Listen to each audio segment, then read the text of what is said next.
같이 사도신경으로 신앙 고백하심으로 1월 19일 주일 예배를 하나님께 드립니다. 나는 전능하신 아버지 하나님, 천지의 창조주를 믿습니다. 나는 그의 유일하신 아들, 우리 주 예수 그리스도를 믿습니다. 그는 성령으로 잉태되어 동정녀 마리아에게서 나시고 본디오 빌라도에게 고난을 받아 십자가에 못 박혀 죽으시고 장사된 지 사흘 만에 죽은 자 가운데서 다시 살아나셨으며 하늘에 오르시어 전능하신 아버지 하나님 우편에 앉아 계시다가 거기로부터 살아있는 자와 죽은 자를 심판하러 오십니다. 나는 성령을 믿으며 거룩한 공교회와 성도의 교제와 죄를 용서받는 것과 몸의 부활과 영생을 믿습니다. 아멘.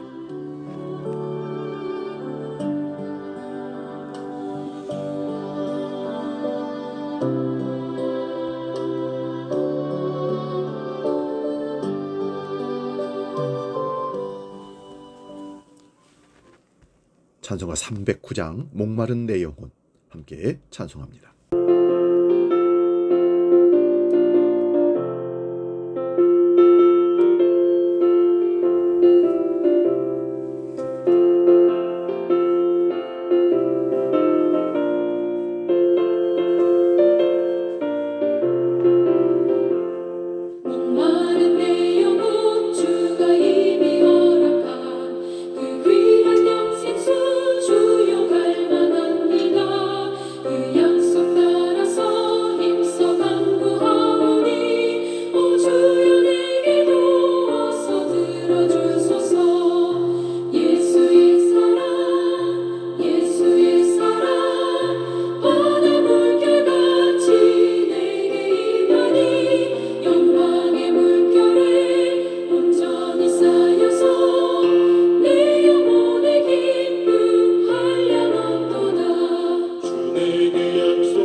오늘 아침 우리에게 주신 하나님 말씀은 신약성경 마가복음 12장 38절에서 44절의 말씀입니다. 신약성경 77면에 있습니다. 마가복음 12장 38절에서 44절 봉독할 때 살아계신 주님의 음성을 들을 수 있기 바랍니다. 지금 봉독합니다. 예수께서 가르치실 때에 이르시되 긴 옷을 입고 다니는 것과 시장에서 문안받는 것과 회당의 높은 자리와 잔치의 윗자리를 원하는 서기관들을 삼가라. 그들은 과부의 가산을 삼키며 외식으로 길게 기도하는 자니 받는 판결이 더욱 중하리라 하시니라. 예수께서 헌금함을 대하여 앉으사 무리가 어떻게 헌금함에 돈을 넣는가를 보실세 여러 부자는 많이 넣는데 한 가난한 과부는 와서 2렙돈 곧 한 고드란트를 넣는지라.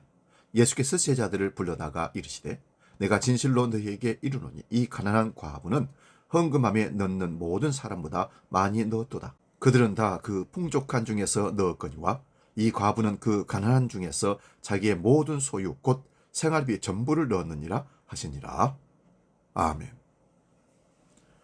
오늘 봉독한 말씀으로 영이 갈급한 사람, 이런 제목으로 말씀의 은혜를 나눕니다.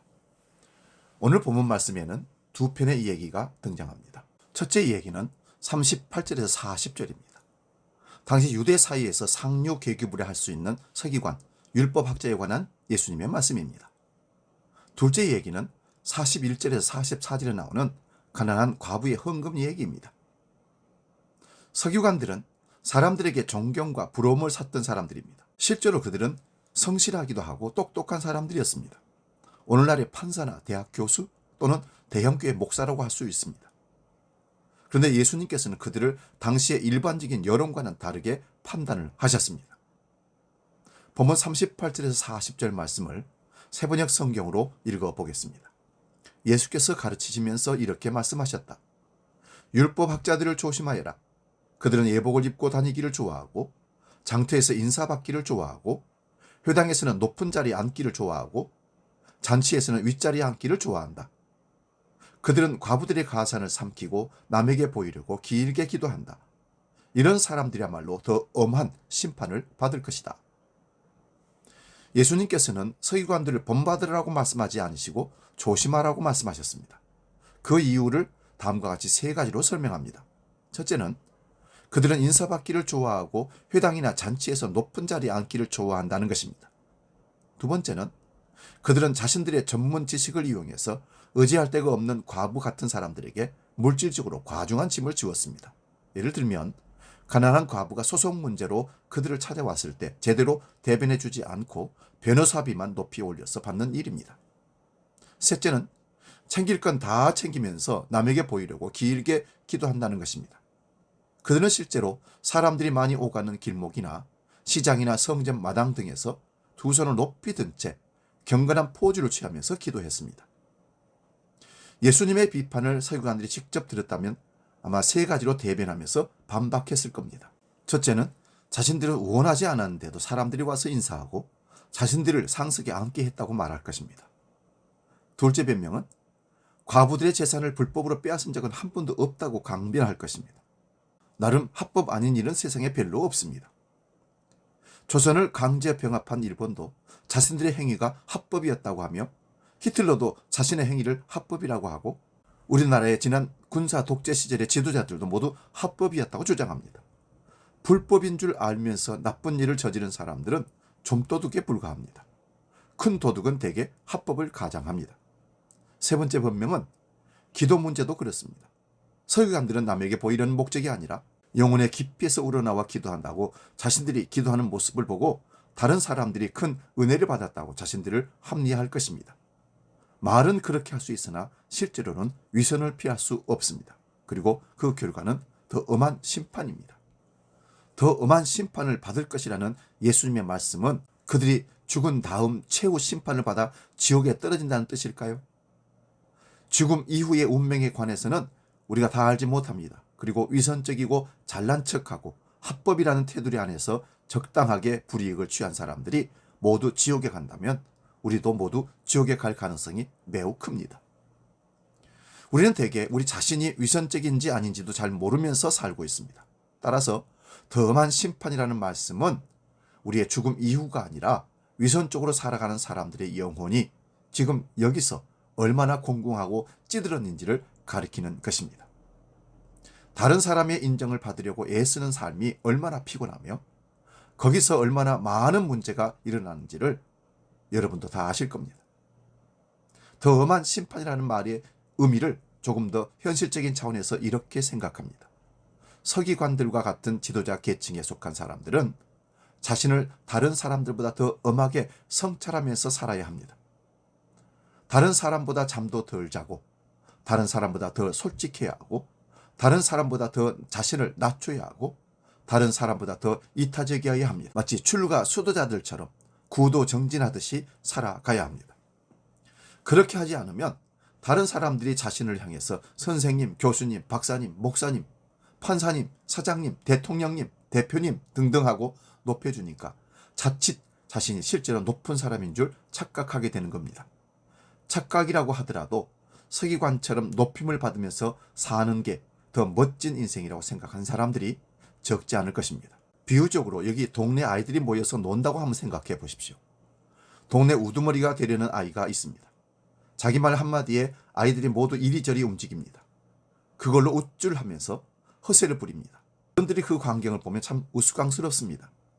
우스꽝스러운 삶으로 행복할 수가 없습니다.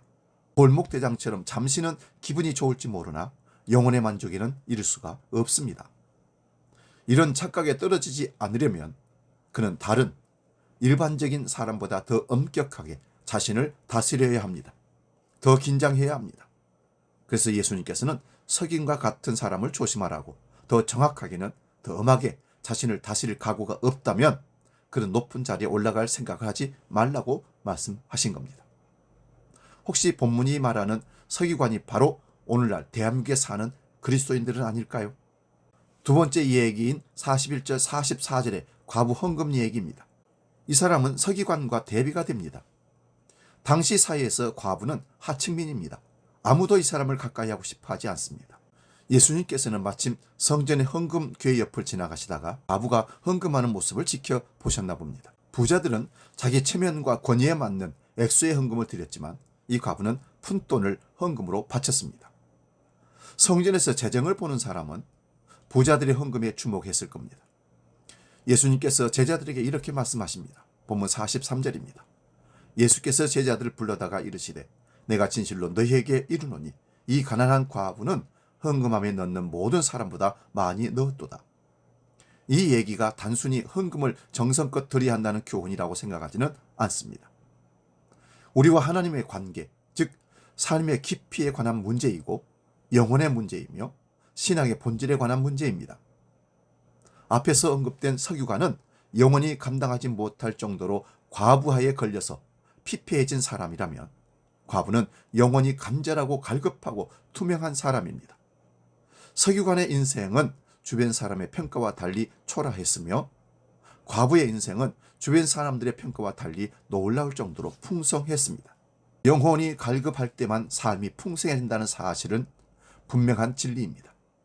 하나님 말씀에 갈급해야만 말씀이 풍성하게 경험되고 음악에 갈급한 사람에게만 음악이 풍성하게 경험되는 것처럼 말입니다.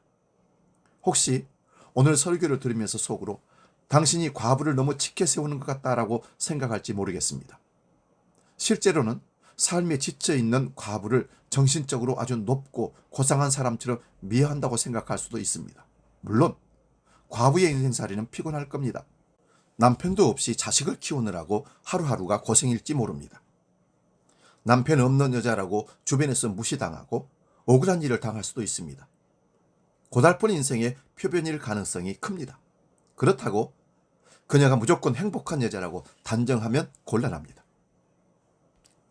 누가복음 18장 1절에서 8절에 보면 과부와 재판장 비유에서 억울한 일을 당한 과부가 원한을 풀어달라고 재판장에게 찾아와서 조르는 얘기가 나옵니다.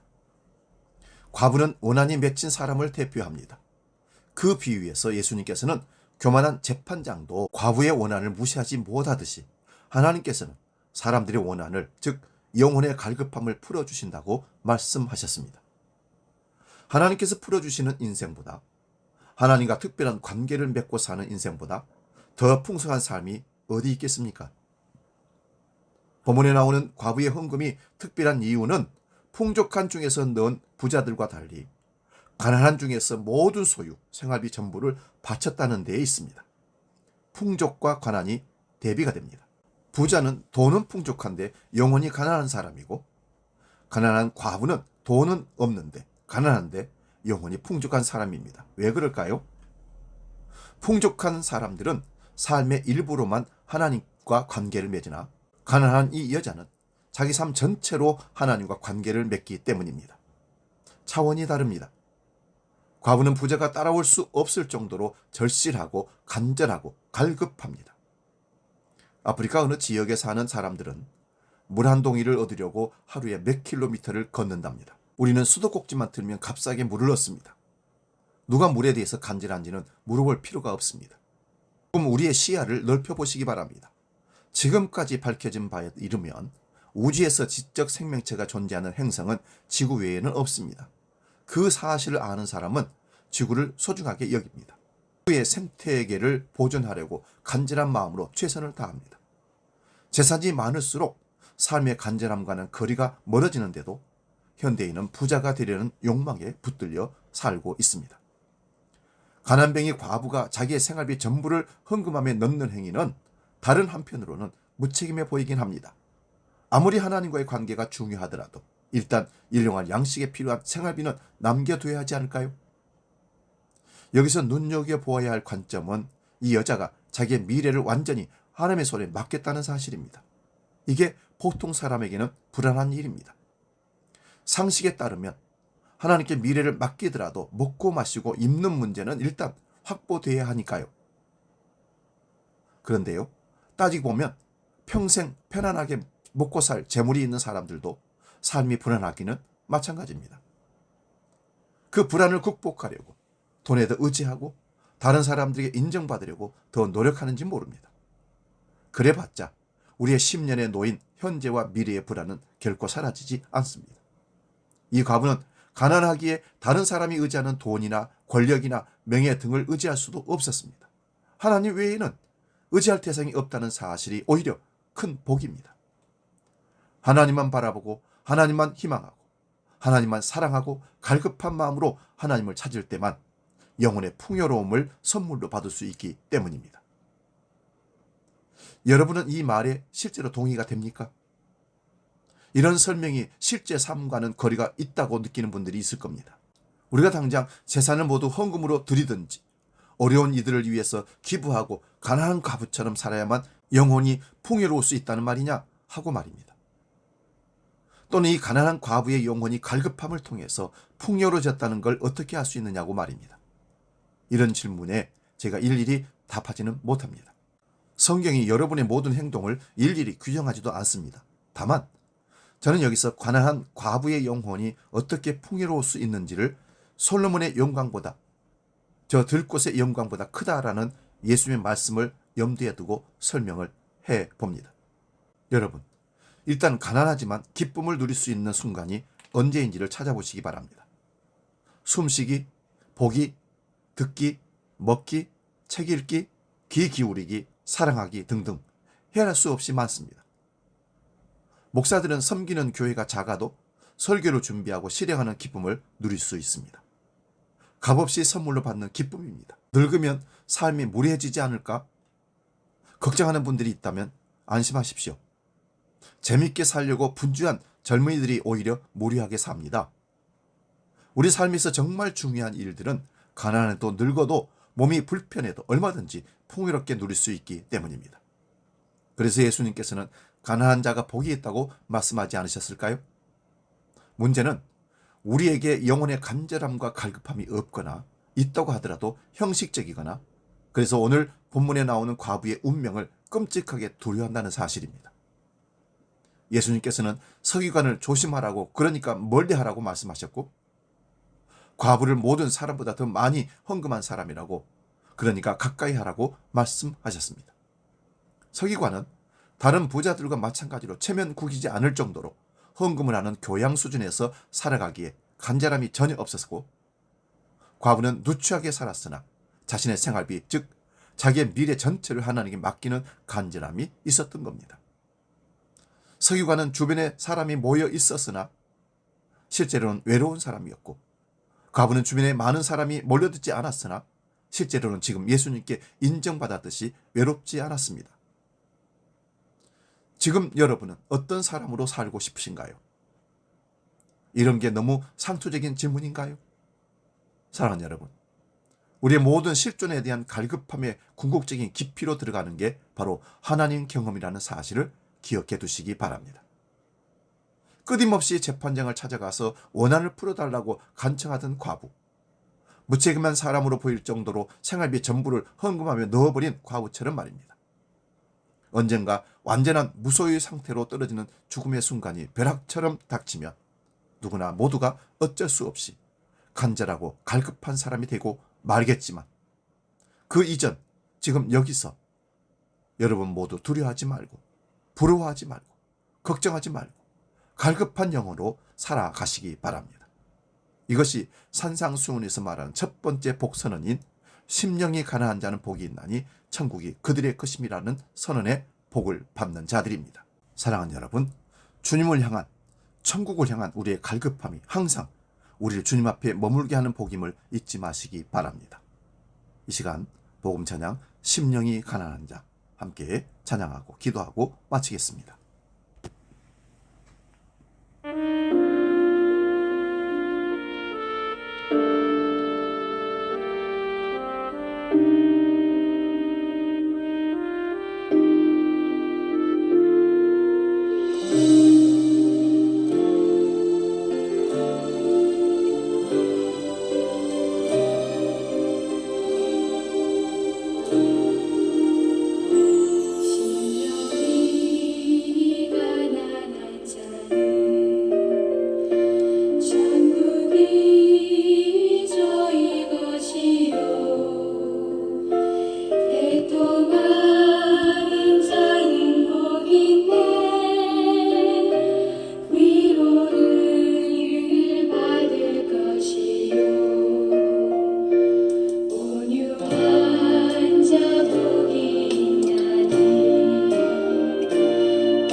기도하겠습니다. 하나님 아버지, 우리는 풍성함에 만족하면 하나님을 잃어버리는 망각에 빠져 세상의 탐닉을 당하고 하나님을 배역하는 불중의 죄에 빠집니다.